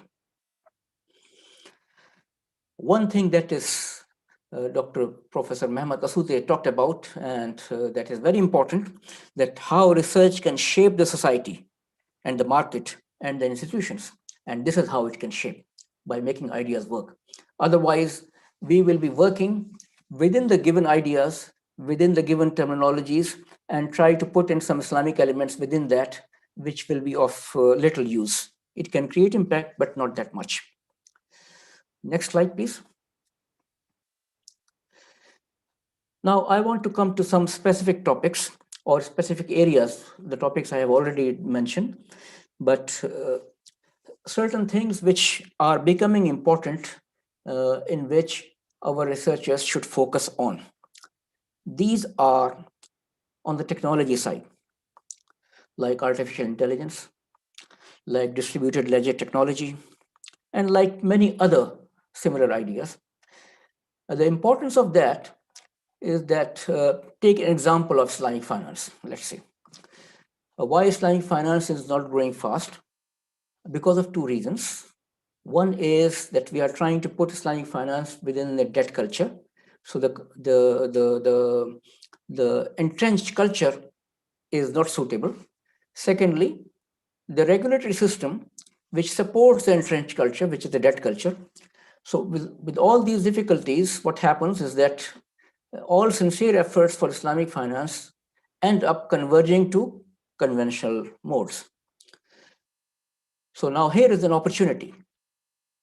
With the advent of technology, many things that were not possible before within the boundaries of the conventional system and within the boundaries of the restrictions of conventional institutions and regulations, it is now possible to overcome them easily. So here is the opportunity for Islamic economics as well as Islamic finance to come up with ideas and try to attempt to solve social dilemmas. Social dilemma can be in how to reduce poverty, how to assist the poor. The social dilemma can also be what type of currency we should float, how to help the society in creating value. It can be in any form. And so these were the 7 points that I wanted to focus upon. And next slide, please. Next, please. So to sum up, we have seen 7 things that all of us has seen Islamic economics and finance grow up, come down, grow up again, their movements at their level, whatever, wherever they came into this trajectory. And I talked about the Edison's battery. I talked about some areas of prospective research and what are the requirements for a researcher in person and what are the requirements of a research institution and a person to be bold and to be engaging. And lastly, ideas matter, but they require advocacy. And some of the areas that can be focused upon are how to solve social and economic dilemmas using Islamic principles, using technology, using social finance, whatever. Thank you very much. Jazakallah khair. Thank you for the unique presentation, Dr. Salman. Ladies and gentlemen, Dr. Salman actually explained about research perspectives that need to be taken in conducting research activities. That we need to consider some domains or areas such as prospective areas, which areas that can solve the social dilemmas or requirements to solve the problem, the characteristic of the requirements needed, also how to make the ideas work, and finally, it will lead us to the specific topics or areas to be developed and should be focused on. Well, thank you very much, Dr. Salman, Dr. Umar Hafiz, and also Professor Mehmet for your time and presenting your presentation. Honorable audience, ladies and gentlemen, now we are arrived in the Q&A session. You can ask questions to the 3 speakers, but I think I can call the fastest participants who can raise their hands. So maybe I will, because we are running out of time, we will only choose 3 participants who raise their hands faster. Yeah. You already have names here. Let me check the participants first.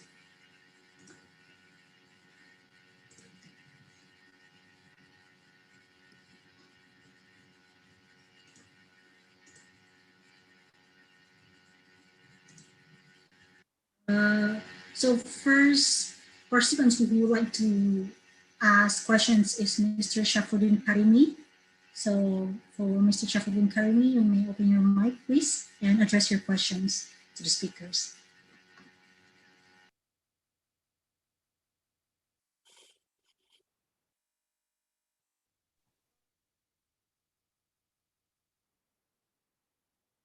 Mr. Shafuddin, please mention your name and also your institutions. Hello. First, Yeah, Assalamualaikum warahmatullahi wabarakatuh. Waalaikumsalam warahmatullahi wabarakatuh. First, I would like to ask question to Brother Salman Said Ali. What about the role of Bitcoin? How is it relevant to research in Islamic knowledge? That the question to Dr. Salman Said Ali. And the second question I have written in the chat, I would like to address to Dr. Omar Afis with regard to wealth inequality in the Muslim world is also high and is increasing. What the OIC countries have done on this? Because it is increasing, including in Indonesia and in many other Muslim countries. The wealth inequality is increasing. While we have the instrument that is zakat, it's supposed to have reduced wealth inequality in Muslim countries. How should we respond to that? Thank you very much. Assalamualaikum warahmatullahi wabarakatuh.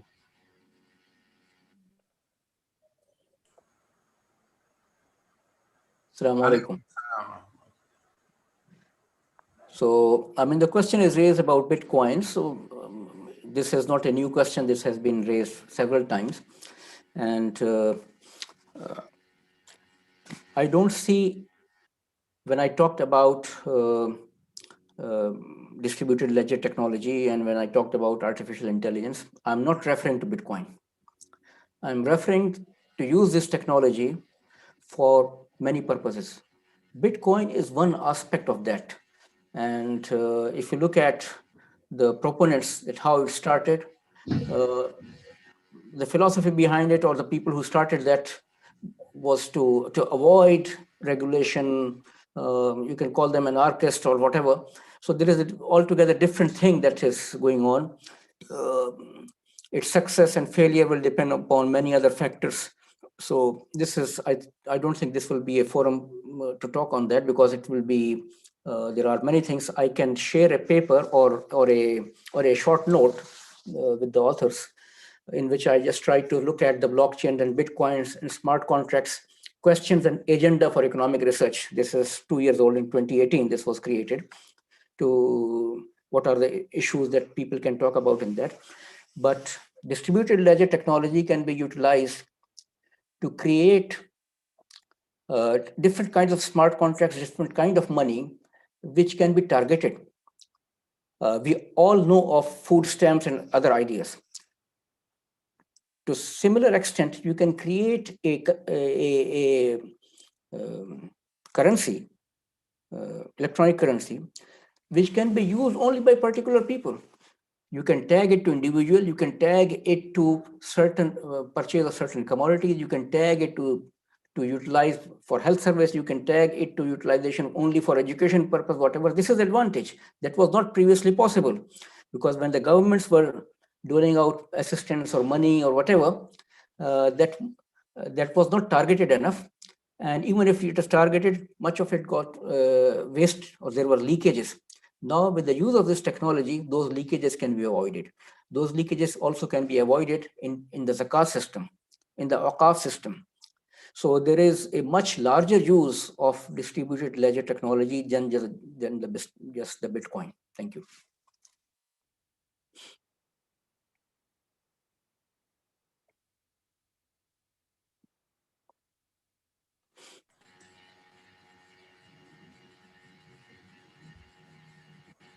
Thank you for another speaker who wants to also answer the question from Professor Shafuddin.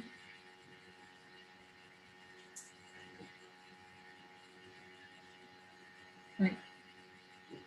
If it's enough, maybe for other participants, you now can raise your hand. So we'll call up in your name to ask your question.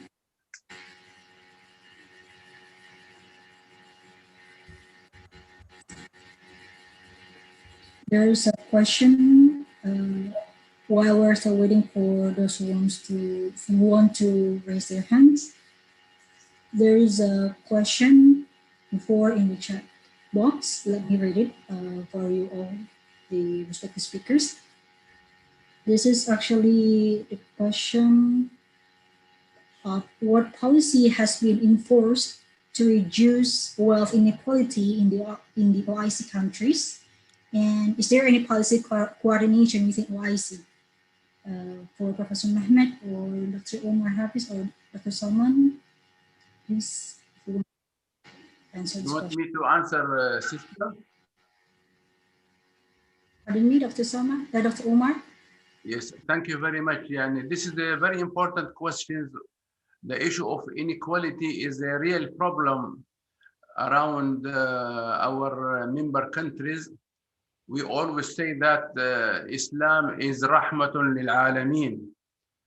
And this means that this inequality gap should be to the minimum, and there should be a lot of research to see what is the problems. I believe one of the major problems that zakah is not in compliance with the Sharia in most of our countries. If zakah is really applied in all our member countries, there should be some difference for sure. Otherwise, we are in a problem to say to the whole world that we have the religion of rahmatun lil alameen. So this is a very essential, we have to face it. Also, those who are applying zakah in a way or in another way, they are also witnessing this inequality. What is the problem? We have to find out. We have to face it in a very real way, because this is our countries, this is our Islam. We need to show the world that applying Sharia in our economic situation is very fruitful, is very good for the human beings at large. So this is the problem. We have to do research in each country. And now, for example, some countries like Indonesia is doing a great efforts in studies, in teaching, but the brothers who came and make this question in the first instant, saying that even in Indonesia, yes, he is right, even everywhere. Nobody can have doubts about this. All TVs are showing this. There is a real problem. What is that? We have to find out. Thank you, sister. Right. Thank you, Dr. Salman. Hope it answers the question from the person who asked the question in the chat box. Well, there's also another question. This time is addressed to Prof. Mehmet. Let me read it for you, Professor. Q&A chat, if you already read it. Or you want just want to respond to that question as well. I think please. The problem that we are facing is not only in the OIC countries, but in the entire world. And that goes back to very much the institutional logic of the current economic system that we have around us. The current economic system, through its institutional logic of neoliberalism, essentializes capital and capital returns. And therefore, despite the COVID, despite the economic difficulties, what we have seen, capital earnings has increased in the world. And strangely enough, economies are not functioning, yet the stock markets are doing very well. So that directly shows us that there is a huge asymmetry in the working system of the economies all over the world, including in the OIC countries. And that brings us the importance of developing new structures, new institutional forms, and new economies in responding to such failures. When we look at, as I mentioned, the capital earnings have increased under the COVID conditions, yet the earnings of the labor earners, unfortunately, has declined. And that is not surprising, because this is the logic of this particular system. And hence, therefore, the importance of Islamic economics in particular in its response to create a world based on justice. Because when we look at all the definitions of Islamic economics, it either refers to establishment of justice or prevention of injustice. And without we challenging the existing status quo in different ways, including research and development, unfortunately, this equation will remain as it is. And therefore, as Professor Salman Said Ali mentioned as well, we have to create new institutional forms reflecting those qualities so that such consequences can be prevented in terms of inequalities. Of course, here, the important factor is zakat, and zakat is mentioned. But unfortunately, the treatment of zakat has been converted into a charitable giving. Zakat is part of the economic surplus as part of the modes of production. Again, an important definition that we require from Islamic economics and modeling that.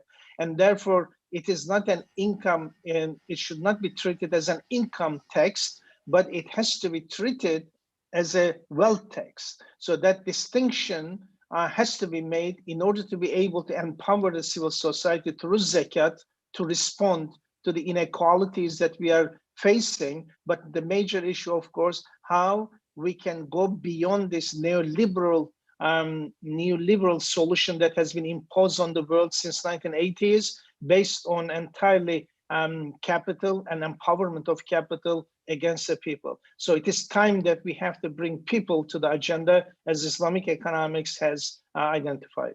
Thank you.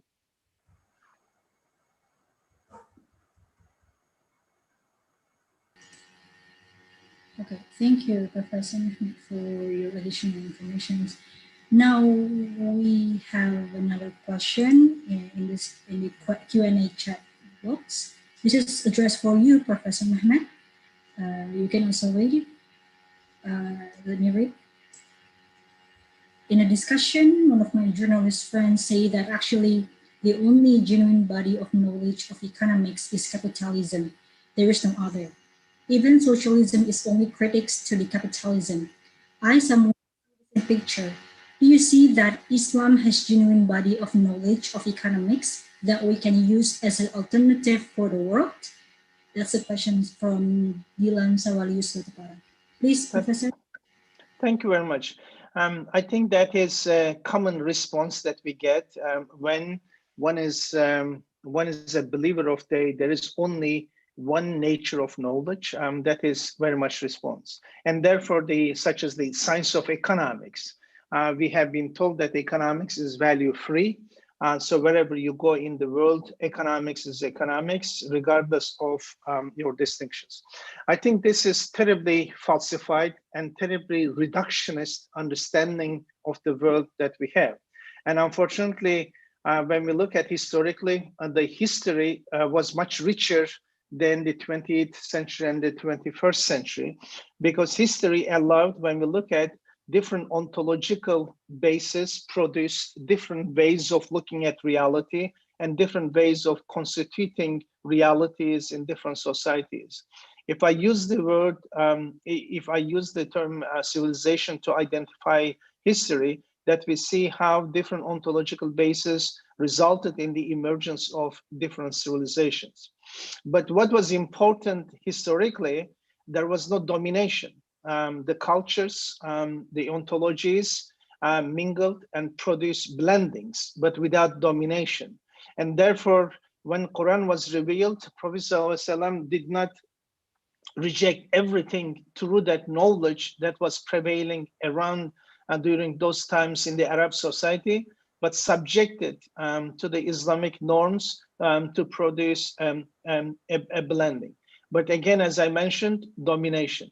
So since, however, with the emergence of enlightenment, enlightenment-based knowledge, enlightenment revolution resulted in creating convergence in the world in line with the modernistic understanding. In other words, suggesting that there is only one universal truth, that's the modernist truth. And then by using its military power and political power, it has become dominant in particular in pushing the capitalism as the only economic system around the world. And therefore, different responses have emerged, such as socialism, but unfortunately, it could not be continue or sustain itself. However, we have to consider that socialism again is a product of the same ontological-based enlightenment. It did not go beyond that ontological imposition of enlightenment, but it tried to work within, and instead of capital, it made labor dominant. However, what we are suggesting, therefore, in particular since 1970s, with the emergence of postmodernism and deconstructivism, we have seen that different reality is possible, even in the conventional realm, in the mainstream. Now, in particular with the contribution of anthropology, sociology, we have seen, and there is an acceptance with the post-colonial, Orientalist discourses, responding to the Orientalist discourses, that even in the mainstream, there is an acceptance that there are different ontological reasonings, there are different institutional logics that exist, and therefore Islamic economics and finance, or the Islamic knowledge, is a parallel line of ontologies. And therefore, this reductionist understanding, unfortunately, was very much prevailing until 1970s in the mainstream as well. But since 1970s, in many parts of the world, that we have seen the emergence of multiple modernities, alternative modernities, different ontological forms, and therefore the emergence of Islamic economics finance as a discourse in 1970s should not come as a surprise, but it come as a response to the opening vacuum in the knowledge base in the world. And there are, I'm sure that there are different attempts in different parts of the world, but for us, that emergence is important in terms of responding to that. In other words, this reductionist understanding only takes Fukuyama's understanding of the end of history. Neoliberalism is the end, there isn't any other way. But however, as we can see, there are different ways of constituting reality. As I always say, you would have a Muslim person working in London City, working perhaps in a ribawi system, but at the end of the day, despite being a very rational person, he or she would still look for a non-interest bearing account, or for his deposit or her deposit or for mortgage, so that the ontological reasoning that the person is attached should be fulfilled. In other words, that even as a small example demonstrates that there are different ontological reasoning. Just the existence of this Islamic banking that we have around us suggests that a different sets of knowledge base, that is Islam, articulates itself within the banking system even to shape in a different way. Okay, the institutional logic remains capitalist, but the shaping of that can be Islamic. And therefore, I do not share that feeling that there are different ontologies, but the political power, military power imposed itself since the Enlightenment period, with the colonial period, unfortunately generated that idea.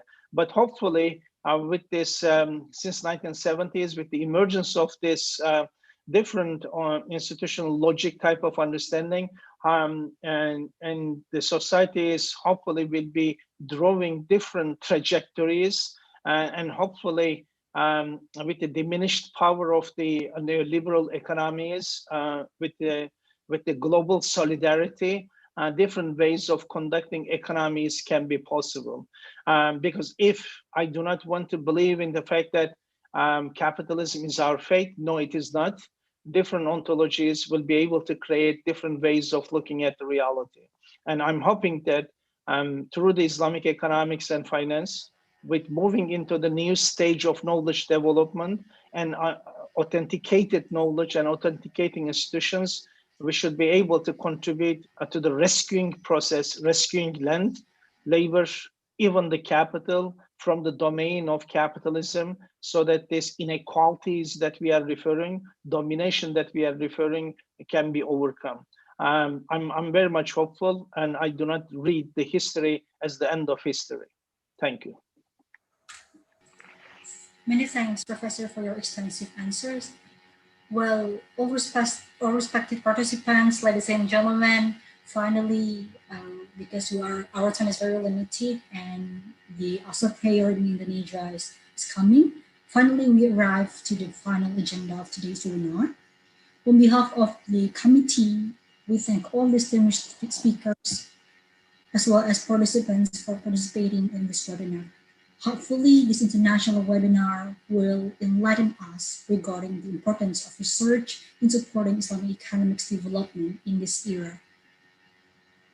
All honorable audience, I think all the knowledge from our experts here hopefully can be useful to prepare yourself to develop research in Islamic economics and finance, as well as to prepare yourself in case you want to join our upcoming two conferences, the 13th ICIEF and also the 7th IIMEFC. Well, ladies and gentlemen, once more, thank you very much for joining this international webinar. Our apology for any inconvenience, and we're all very excited to see you again in the next event. All prominent speakers, respected guests, ladies and gentlemen, thank you for your kind attention. Assalamualaikum warahmatullahi wabarakatuh. See you again. Waalaikumsalam warahmatullahi wabarakatuh. Thank you.